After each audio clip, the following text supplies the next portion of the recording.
Hey there, I would like to share a technique with you that is how to work with our subconscious mind so that we can put some of our feelings, build up some of our feelings to overcome some of our fears.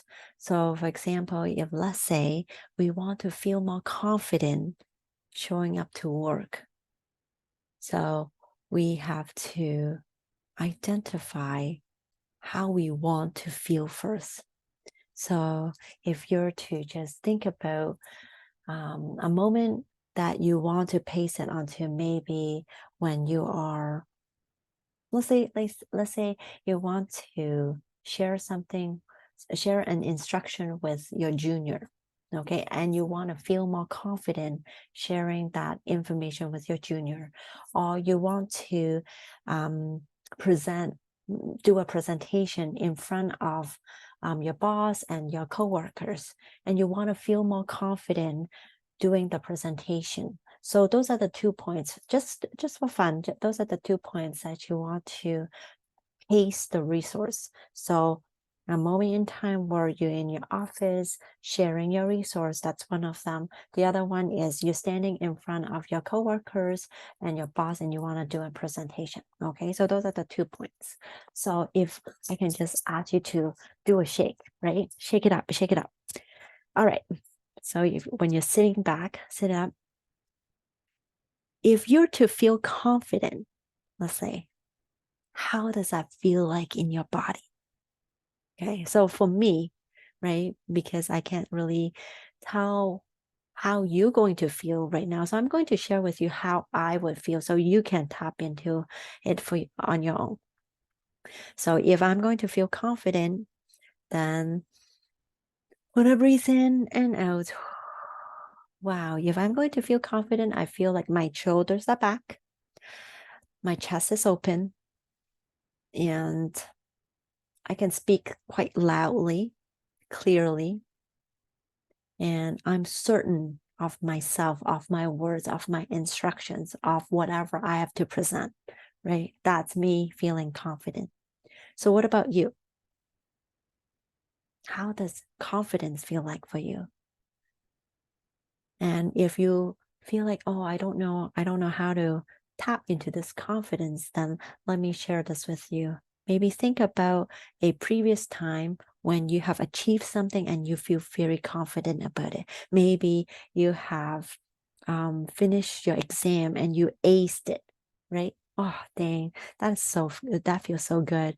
Or maybe you did a presentation and you put so much work into putting this project together and you presented it and the teacher loved it, anything that you can tap into feeling that confidence. And once you got that, then feel it in your body. How does your body know that you are confident?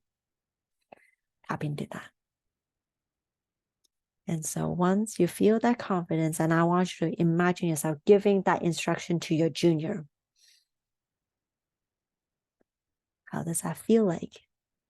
It may feel a little bit weird, right? And that's okay. And what it's happening is that our brain is reconsolidating this information. So yeah, at first it may be, oh yeah, it feels kind of weird. And it's okay, right? Tap back into that confidence again and imagine it again. Imagine talking to that junior again.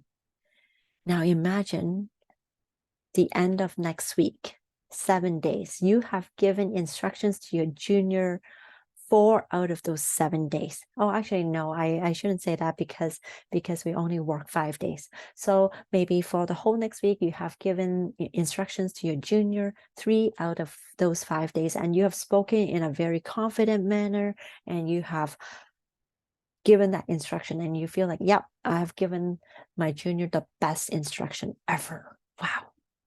By the end of next week, how does that feel like in your body that you have done just that? Who are you becoming that you feel very proud that you're gaining this new skill of offering clear and concise instruction to your junior, and you're doing it?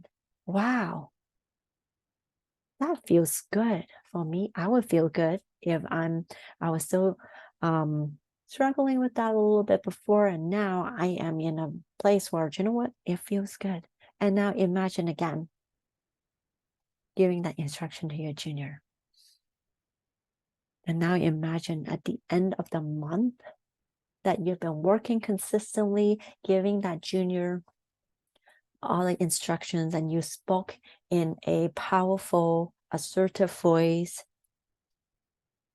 And they're like really looking up to you, coming up to you, and they are doing a great job because of your instruction.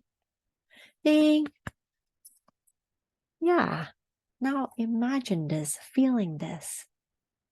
And imagine, once again, looking at how you're giving the instruction to your junior. This is memory reconsolidation. And now that you feel more confident, and now paste it onto feeling confident speaking in front of the of your group, feeling confident that I've done an awesome presentation.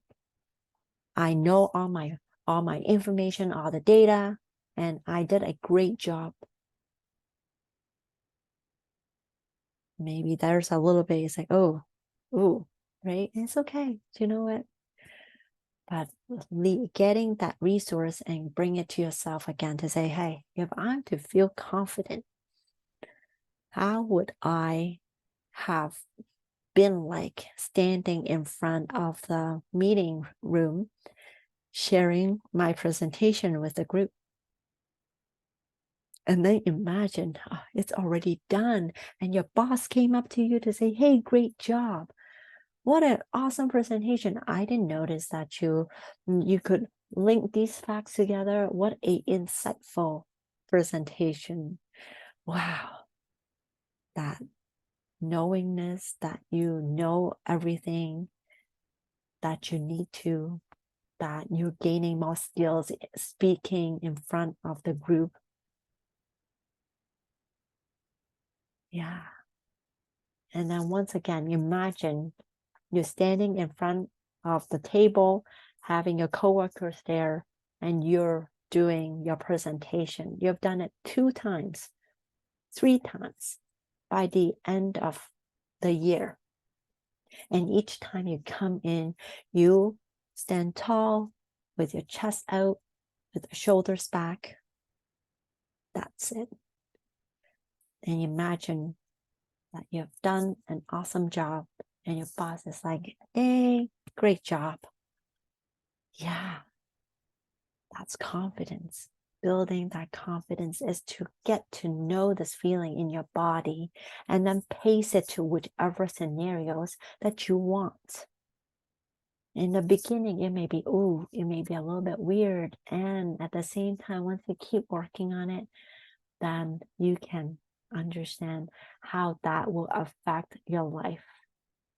And then from that place, then how do you want to do the actual presentation, right? And then the words will come afterwards. So that's a little bit of knowledge base for you, and this is how I work with my clients. So if you have more questions, you're more than welcome to ask me.